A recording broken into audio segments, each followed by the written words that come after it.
Hi there, this is Keith. In my lifetime, I've probably run between 200 and 300 volleyball tournaments. Yes, that's a lot of experience. And due to that experience, from time to time, I do get people asking me, "Hey Keith, I want to run my own volleyball tournament. Can you please send me all your info about format, about scheduling, about standing sheets, all that kind of stuff so they can run their own volleyball tournament?" In many cases, I see people taking on projects that are way too big for a one-time effort. Why spend hours and hours creating complicated schedules when a simple format will achieve the same results? And because of stuff like this, I always recommend using a tournament format called the COURTSIDE SHUFFLE. That's right, the COURTSIDE SHUFFLE. It's simple, easy to run, very versatile, and requires almost no pre-preparation by the organizer. In this video, I'm going to give you a detailed description of how to run the COURTSIDE SHUFFLE so you can run it for yourself. The beauty of the COURTSIDE SHUFFLE is that you can use this format for almost any situation. For me, I mostly use it for individual entry, for beach fours or indoor court sixes. For my example in this video, I'm going to show you how to run a co-ed fours tournament using 2 courts. That means 8 guys, 8 girls, pretty much the perfect situation. But this format is very easy to adjust. You could go 2, 3, 4, 5 courts if you want, or various numbers of girls versus guys. But here's the best part. The only materials you're going to need to run this tournament is a deck of cards and a pen or a marker. That's all you need. So that's it. No schedules to create, no standing sheets needed either. The way I usually set up this tournament is to use the red cards for the women and the black cards for the men. Diamonds and hearts, clubs and spades. Guys, girls. In this example, I'm going to use 2 different colored decks, just so you can tell the difference between the guys' cards and the girls' cards, even when they're face down.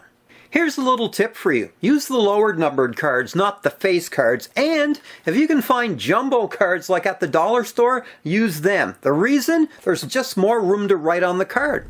Ah yes, here's a tip for when you're outdoors on the beach. I tend to use clipboards because they have a clip that'll hold down the cards, keep them from blowing away. To get started, write down the player's name on each card. Now, if you don't want to do that, you also have the option to write down all the players' names on a sheet of paper and their card next to them on the sheet of paper. Okay, now you are ready to start the COURTSIDE SHUFFLE. Now set up the clipboards to represent each court. 2 clipboards will be either side of court 1, and the other 2 clipboards will be either side of court 2. Now try to set up your clipboards as they represent the actual courts you're using. Some courts are made side by side and others are built end to end.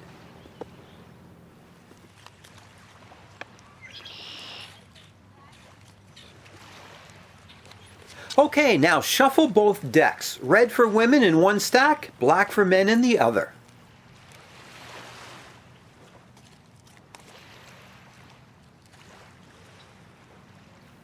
Okay, now it's time to deal them out. As you can see, as the cards go out, each team works out perfectly. Each team ends up with 2 guys and 2 girls.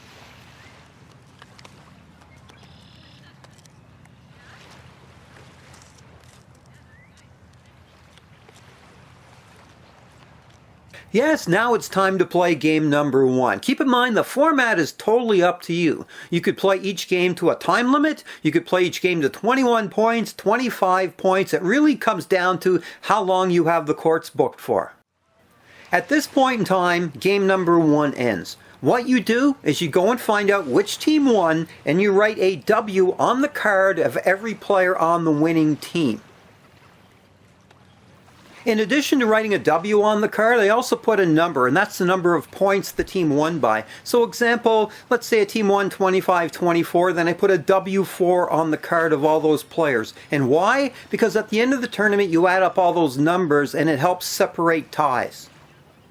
Oh yes, for the 2 teams who lost that game, well, I just keep their cards blank, nothing on them at all. Yes, now it's time for game number 2. What you do is you put the cards back into each separate stack, reshuffle, and deal them out all over again. Now for the rest of the tournament, all you have to do is keep repeating these steps over and over. For me personally, I like to run this around 12 games. I find it works out to about 3 to 4 hours of play time. However, the format is up to you and how long you play for, because however long you have the courts, that's how long you can keep running these games. Now at the end of the tournament, all you have to do is tally up the number of W's on each card to find out how each player did and which players did the best. In case of ties, you have that extra number you can add up to find out the player's total. And for the record, by the end of the tournament, most cards will look just like this one, with all the scores written on them from the various games each player won. And of course, what I like to do personally is give out prizes to the top 3 guys and the top 3 girls. But then again, it depends on the size of your tournament and how many players you had in total and how many prizes you really want to give away. Ah yes, here's some bonus ideas for you. I tend to use a joker in the pack, so when a joker flips up, it means the team it lands on starts the game with a 1-0 lead, which is pretty cool. And I tend to throw in some prize cards, which means the person that gets their card flipped over after the prize card gets some kind of prize. I use lottery tickets, but having the prize cards and the joker really adds to the excitement of the tournament and the draw itself. At this point in time, you might be asking the question, what do I do with extra teams? First of all, I designed this tournament so that all players play every minute of every game, and that's why I limit it to about 3 hours long. So there's never any extra teams. If you have 2 courts, 4 teams play, 3 courts, 6 teams play, 4, 8, 5, 10, whatever. You get the picture. However, there can be more or less players per team. Now, if a team ends up with 7 or 8 players, then you simply rotate in for the server. It means 1 or 2 players are sitting at any point in time, but they do rotate in, they do play. And the opposite could happen. The team could end up with 5 players where you simply play short. However, to answer the question, if you choose to run this format as a longer version, a full day with extra teams, then I suggest simply taking a specific number of cards out of the deck each time, shuffle them out, and that way a handful of players will sit occasionally every game you play, and it works out fine that way too. In conclusion, I hope my video presentation today provided you with enough information so you can run the Courtside Shuffle tournament for yourself. Any questions? Leave them in the comments section below.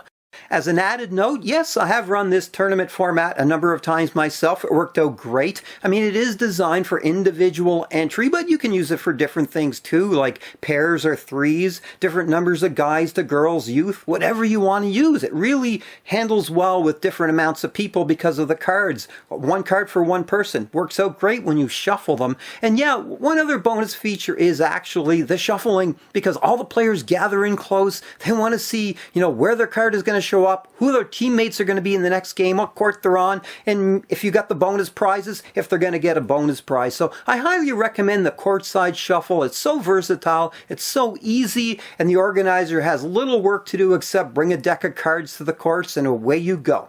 Anyway, this is Keith here in Mississauga. I hope I gave you some ideas to think about. Bye for now.